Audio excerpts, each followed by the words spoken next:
Hey, what's going on? You've heard a lot of people say, don't worry about it, just go live. And I'm telling you right now, the side gig that pays you top dollars can happen to you. You just gotta subscribe now to my community, okay, of persons, and how you get behind the scenes videos. And I'm gonna tell you about the exact performance metrics that you can use right now to leverage some of the things that's not working out for you. And a lot of people have been saying right now we're in a recession. I don't know. Are we in a recession? Maybe we are. So if that's the case now, if you have properties that you're looking to get after, could it be what the best time to offload the properties? I don't know.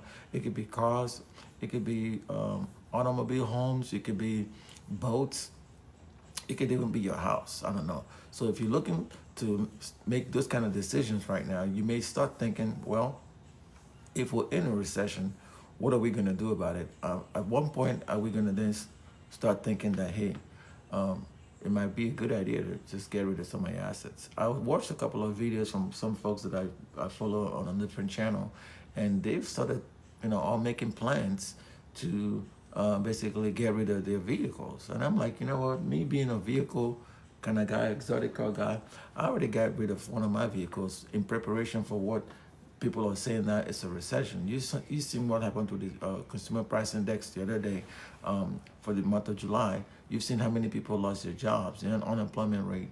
You've also seen signals that, according to people familiar with this situation, that the Federal Reserve chairman having left interest rate unchanged is basically not helping the situation, because it appears word has it that people are going to probably like either try to get him out of there, or they're probably going to say, hey, look, we don't know. But having said all those, it brings me to the point where, you need to learn or have a side gig. And when you have a side gig, it's going to help you. So what I'm going to do right now, I'm going to go ahead and share this live.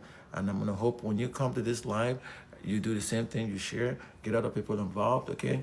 I see a couple of my folks have already joined the live. So what I'm going to do, I'm going to invite you. When I invite you, please put your stuff on mute until you want to say. So we're going to have some business rules right here. Merck, I see you joining. Thank you very much. Philip Garcia 24, appreciate you joining. So again, what I'm trying to understand is right now from your perspective, do you think we're in a recession? And if we're in a recession, what should we be doing right now? Because a lot of people are like, well, I don't know if we're in a recession, but I think we are in a recession. The data, it just kind of points to that. Without actually knowing exactly what to do, I will almost guarantee you that if you're not downsizing, you may find yourself in a situation that you never actually bargained for. Again, like I said, I'm into exotic cars. I'm into nice toys, but you may have too many toys for your own good. You understand what I'm saying? You may have too many toys for your own good. And when you start having too many toys for your own good, it doesn't bode well for your financial situation. And so you have to start thinking, do I need a side gig?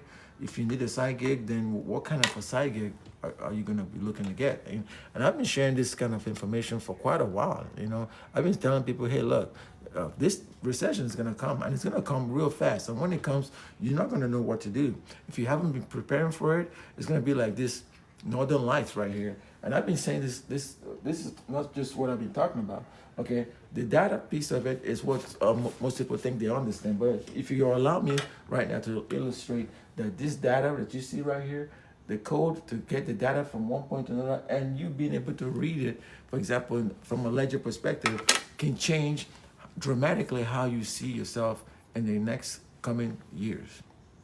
And the reason that's important is, as you come now and you join in and you're trying to say, hey, look, is it making sense that now might be a good time to start reducing the workload that you have? Now might be a good time to start thinking, hey, maybe I should start doing something differently than I was doing right now.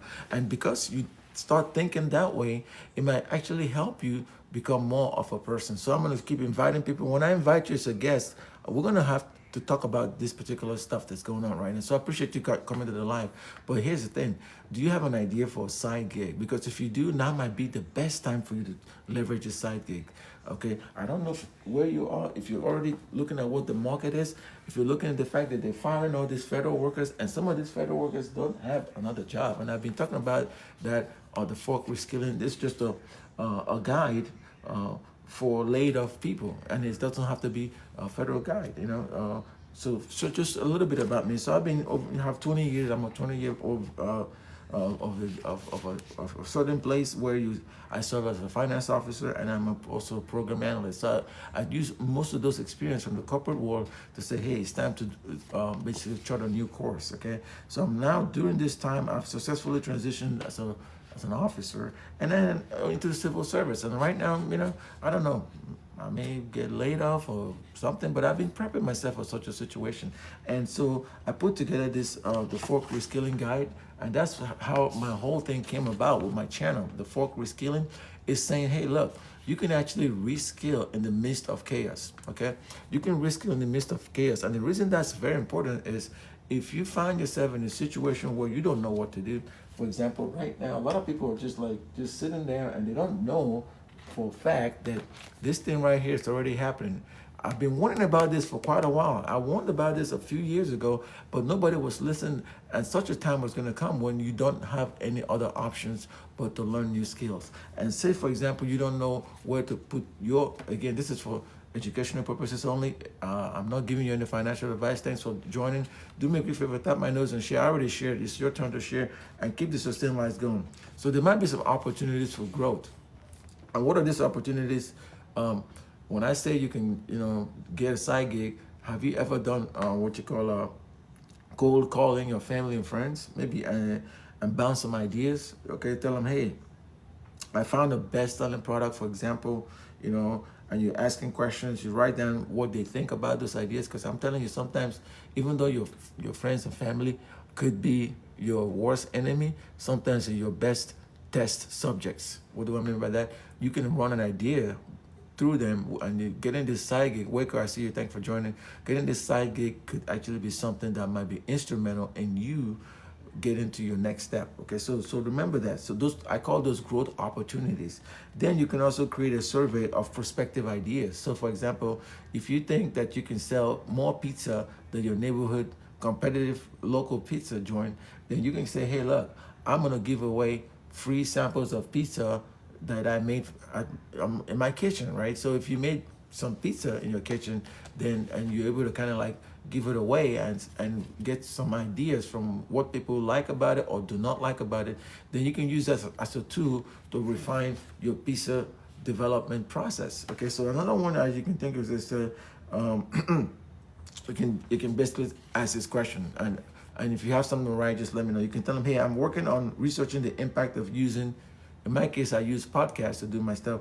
Podcasts as a way to tell stories and improve marketing for small and medium-sized businesses. Okay, this is very direct. Once you have that goal and you're telling people about it, it said, if I have launched a podcast, my intent is to allow for short episodes. Like, okay, if you guys already know, I have a YouTube channel. If you're not already follow me, and then go and you see the link to my YouTube channel. Go ahead and make sure you follow that and subscribe, okay? So I'm testing if logo, host, or content are the driving factors to broadcast subscriptions. So for example, that's another thing too. My subscription is 500 right there. I think I've spent there somewhere. Go ahead and help me reach that goal, okay? And basically, I would appreciate a review of the page, the page or the little thing that you get going for my podcast after listening to it, right? So that's a good way you can kind of like get survey, okay? Remember, you can hit up friends and family, and then you can literally do a survey.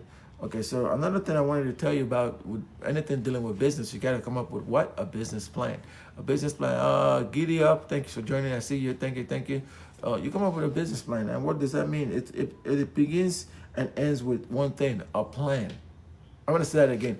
Business plans begin and end with one thing. It's called a plan. It doesn't matter if you have a plan for how you're going to turn data into a code and then the code into some kind of thing you can read. It doesn't matter if I'm telling you like that, the ensuing recession means that the dollars are not going to be as plentiful as more. Or it doesn't matter for a fact if it's an entrepreneur that's trying to do something. So if you're an entrepreneur and you don't understand exactly what you need to be doing, that might be something that you should think about, right? Think about, hey, how am I going to be able to reach the target audience that I'm looking for?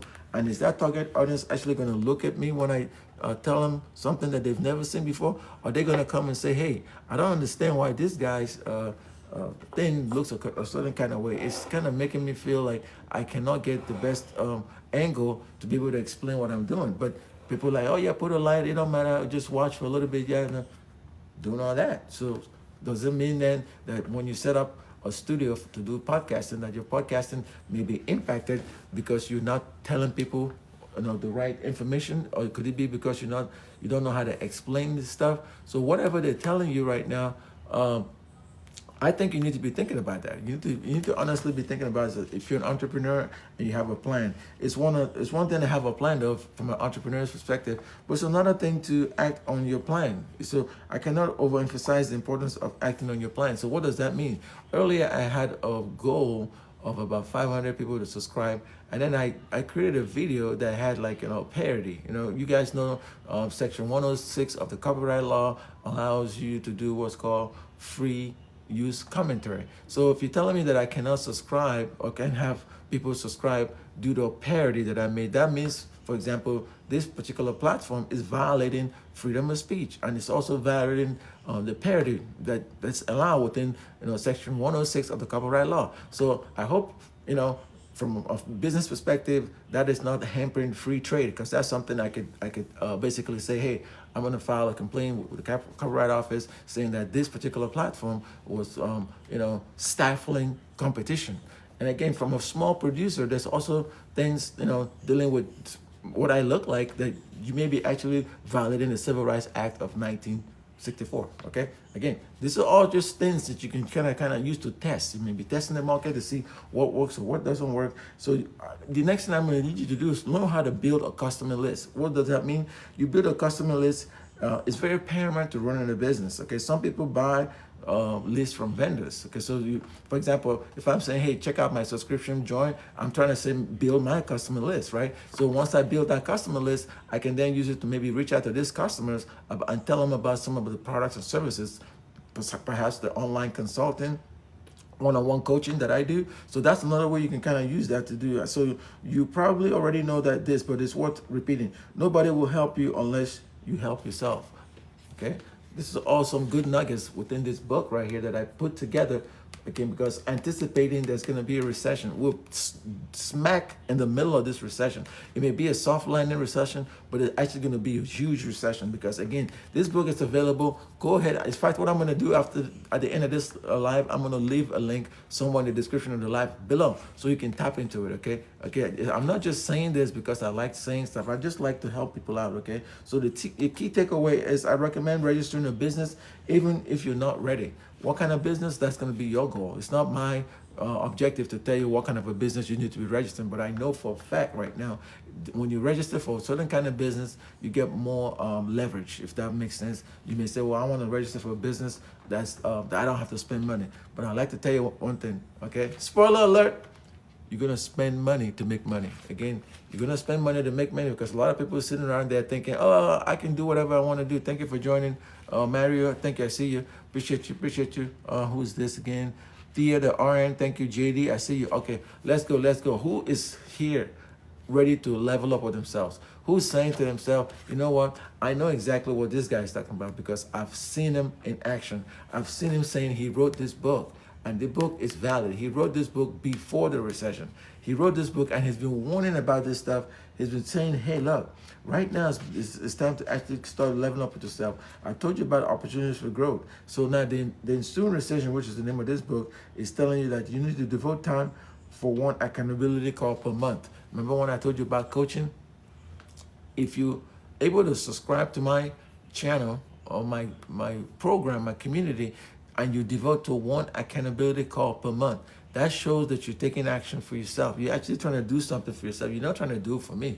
Okay, let's be crystal clear. You are not doing anything for the Fork Reskilling HQ. The Fork Reskilling HQ sole mission is to help people that's been displaced from their job, or people that are potentially getting ready to get fired from their job, getting ready to do strategic, reorganization, to be able to say, hey, look, there's life after a job. You can survive, and you can actually figure out a way to be better at, say, doing something that you were doing for the job for yourself. I'm going to say it again. You can actually do better doing something that you could do for the job for yourself by being your own business person. Okay, it's more rewarding. It could be more challenging for people that have never left the safety of a corporate job, or people that have never been challenged with anything because somebody, maybe dad or mom, gave them their first job, and they've been at that job for 40 years, or a neighborhood friend put them onto that job. They've been at that job for 50 years and they're going to retire at that job. So they've never been made to do anything difficult in life. Okay, that may be somebody you know, but if you have somebody like that, but you want to be able to coach them, you can tell them, say, complete the business plan template, devote time for one accountability call per month. Okay, sign up for a business accelerator boot camp, and that's what I'm going to do. I'm going to be helping you guys develop your business acceleration techniques. Okay, so remember, you can develop ways to measure the performance. Okay, and for example, what's going on right now with a certain thing called cryptocurrency. I will keep talking about the Genius Act and how that's going to basically change the data dynamics. Okay, I don't know. Allow me, if you could, to kind of like do a quick rundown of what I'm talking about right here, and you should be able to see it. Okay, so we're going into what I call data evolution. So from this data, the old way of doing it, the machine is going to do all the coding, right? So now we have a thing called the blockchain. Okay, I've been with this blockchain thing. Like I told you, this book, I wrote this book how many years ago? About 8 years ago. Here I am right here talking about Bitcoin and holding, how to hold it. Okay, so this blockchain right here, obviously, is checks and balances. It's got the ones and zeros for the code development, and then you got what is called the machine learning, where you're teaching the machines how to do what it's supposed to be doing. Within that realm was a bunch of stable coins. So, and the problems, and then you had something called tokenization, where you can tokenize that problem. The big thing that people are tokenizing right now, they're using to solve a certain kind of problem, is this thing called XRP. Okay, so you can use that to transact with dollars or either currency denominations, and it will make the efficiency and how fast you can close those transactions quicker. Okay, so the other piece of this whole blockchain, you have something called the ledger, which is transparent. But all the ledger is these ones and zeros. So if I'm telling you right now that you can kind of have a side gig that's going to help you level up with yourself, I see you. I'm going to be saying hi as people jump in. Do me a quick favor, tap my nose and share. If I'm telling you right now that the digital transformation is leading into something called checks and balances, where you can now read what this blockchain is because you have a ledger, the debits and credits. Okay, that's the balance and entry. But we're in the middle of a recession, which means you are going to be highly impacted by, I have a flash go right now. I'm going to go ahead and pin it again so you guys can have an opportunity to start gifting. Okay, like, who are my gifters in the house? Okay, I've pinned that flash go. I need 3 gifters. Go ahead and tap in right now. When you come online, tap in and gift. Be a gifter, okay? Shashabadi. So I see you. Everybody's joining right now, but they're saying something like Dwayne Benjamin also joined. STWO223 just joined. Hey, when you join, just come online and tell me exactly what it is you're looking to do. I need 3 gifters. Uno, dos, tres. Go ahead. The gifting thing is right there. I think it's also pinned. But anyway, back to what I was saying. The opportunities for growth, and also this blockchain thing that you see right here, the machine learning piece of it, and the reason why it's a back office thing that's now becoming forefront.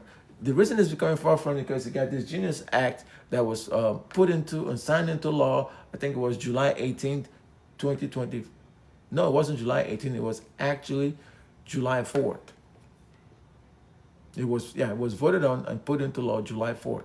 Okay, so that means it's over 30 days right now. It's over 30 days. And the reason that's important to note is because when you put policies in place, it takes a while to test to what extent you could be able to implement those policies. So it's basically like a broad-based plan that somebody could utilize to get something out of what's happening.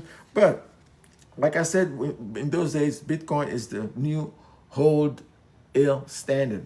It said, the advent of the internet over the last 20 years has ushered in an unprecedented increase in cross-border knowledge, sharing, and increase in computing power. That's what happened, right? So the factors coupled with the ever-present fear of missing out, which is also known as FOMO, right, has led to an increased adoption rate for innovative strategies, okay? But this isn't something new. Again, like I was telling people, welcome to my life again. If you're out here, Ted Max, I see you. Thank you for joining. I like some of your posts where you're talking about he doesn't like this and doesn't like that. But anyway, so like I was saying, entrepreneurs, data scientists, and engineers have seized this opportunity to roll out game-changing technology. So cryptocurrencies in this case is practically Bitcoin is the new holding. You guys know, again, this is not telling you what to do. It's not it's for educational purposes only. But look at where Bitcoin is right now, $112,000. Look at where Ethereum is right now, 4,000 plus. And then look at this little baby, this that's been tokenized. This guys have to be taken to court by the SEC. Got regulated, like, you know, but then 2 weeks ago, they dropped the case. So this new tokenized platform like coin, if you want to call it that, is going to be the next thing that people are going to use or to solve problems. They're already having to transact with it, and some of the big money managers are going to start developing what's called EFTs. And once those EFTs come online, that to me, I think is going to be the deciding factor to what extent the XRP is going to take off. So know what your side hustle is. If you see me tapping this, that means I'm sharing. I'm actually inviting people. I don't know if they want to come in, with invitations. If you do me a favor, type. You also see my goals. I pinned them there. They may have been gone already. But my subscription right now is 500. Oh, the goals are still there. I see it. It has about 11 minutes. Okay, so the ensuing recession, like I said, it looks at the geopolitical impact of what's going on and see the economic aspects of it, but it's also it's underpinned by technology, because I'm a big believer that technology drives some of this new innovation, and to the extent this new innovation is going to then trigger what I call some not market like in the market, like I mean to say market innovative disruptions. Then you're going to see the people that have what I call fear of missing out, the FOMO, they're going to jump in. They're just jumping in from a defensive perspective, if you know what I mean. So there's an offensive and a defensive. They're jumping in from a defensive perspective to keep what they already got. They're not jumping in because they're innovative, because they were not able to iterate and innovate. And because they weren't able to do that, they're now in a situation where they've been left in the dust. They've been left in the dust, and this thing right here that I've been complaining about for the last 8 years is coming to fruition. It's coming to fruition because a lot of markets were not even thinking that this was going to happen. And the reason they weren't thinking that was going to happen was because they thought that from a policy making perspective that they had the right people in place to be able to disrupt the markets from a policy perspective. But now you have a situation where you can actually have your own tokenized problem that you solve. Okay, let me make sure you understand how this all links. Okay, you can actually tokenize a problem. Okay, and that's what this tokenization is about. To what extent can you tokenize a problem? Because if you tokenize that problem, like I told you, this is the new tokenized problem right here. Everybody's like, oh yeah, XRP, XRP, XRP. Meanwhile, I've been telling you and I'm preaching about the ensuing recession for the last 8 years. I've been talking about this digital currency. It took that long for you to have what I call the Genius Act. Okay. Now, all that is, and let's be clear, truth in lending. Again, this is for entertainment purposes only, information purposes only. It's not guaranteed to tell you what to think or how to approach this recession, because we're already in it. We're already in it. It's not as deep as you want it to be. But go ahead and check this out right now and know for a fact that we're in this recession. And you need to start thinking long and hard what you want to be doing during a recessionary period. Should you be selling off assets? Like, again, some of the folks that I saw on this other channel, they were saying they were selling the exotic cars. You can see I'm a car guy. Okay, and because I'm a car guy, they didn't just acknowledge what I said. I'm a car guy, and I don't know what you have been putting your money in, but to what extent can you then realize that now is probably the best time to do this stuff? Okay, so again, let me also kind of reset from a geopolitical perspective. Okay, you don't have to be a financial genius, my friends, to know when the numbers just don't add up. Okay. Right now, it doesn't look like the numbers are adding up, because let's face it, the folks at BLS were just let go, okay, because somebody did not like their numbers, okay. So, but in this case, I'm telling you, when the experts begin to ring the alarm bell, there's no denying the writing on the wall. Okay, you've already seen the alarm bells. I've been telling you all about this alarm bells. You don't have to just stand there idly and think you don't understand what's going on. Oh, by the way, since y'all been standing there not looking at me, I need you when you come out here to tap the like button. Tap the like button and share. Tap and like, share. Okay, when you do that, that's going to allow more people to come through. When they come through, we're going to have conversations. And this is the kind of conversation that you need to be realizing that is good, okay? And look at my subscription right now is 500. So go ahead and tap in and help me to reach those goals, okay? And again, if I can segue with your permission, I'm going to tell you that these data points that you're seeing right here, and the fact that you have a ones and zeros that people used to also think was, the codes, okay? You got C++, COBOL. These are old coding systems. Now you have the blockchain that has the checks and balances. Not only that, you also have the blockchain that's kind of balanced with the ledger. So now you can read things in near real time to be able to participate in what used to be back office products. This will be back office where they require a proof of work and proof of service to be able to say, hey, this is what we're doing. And we're doing this right now to say that's not the only time you're going to see us coming up on here trying to also justify the reason what we're doing. Okay, so let me go ahead and tap this so it's completely closed. But I want you to think long and hard about what I've been talking about. Okay, again, like this right here is available for you to go ahead and tap in. Okay, it's consumer precision. Okay, I've read some snippets from it. So go ahead and tap into that. And if you're somebody that's thinking about maybe changing careers, you're trying to jump the corporate ladder, I can help you with a one-on-one coaching. Okay, that's something I'm pretty good at. So don't forget, don't be scared to reach out. Okay, the goals are, I think I have like 30 seconds left for that flash goal. Go ahead and check it out. What I'm going to do right now while that is getting ready to be done, I'm going to go ahead and pin my contact form. Okay, BIM. So it's I said BIM. There it is right there. Okay, so go ahead and fill that out. When you fill that out, tell me in a simple terms where you see yourself right now. Where do you see yourself in the next 30 days? Where do you see yourself in the next month?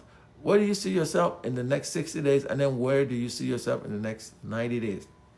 You need to have that plan. And when you have that plan, I will reach out to you after you sign up. And don't forget to subscribe also. And we're going to have to work with you, okay? I see you all just joined right now. Rose, thank you for joining. We're going to work with you to help you achieve the goals that I personally think you're capable of achieving. You just don't have somebody that's been coaching you. You don't have an accountability partner. And if with your permission, I want to be that accountability partner that's going to help you navigate the complexities of the data, okay, the code, and you not being able to read, because again, remember, it's all interconnected. Okay, so that's what I wanted to come online right here and tell you all about some of this stuff. Some of this exciting news is happening because you can turn negative data into dollars. You can do it. You just have to follow the steps, and you have to reach out to somebody like me that's been doing this for the last 8 years in this particular field, okay, to be able to help you in the process. All right, don't forget to follow me. If you're looking to get more knowledge, I'll be dropping more value energy.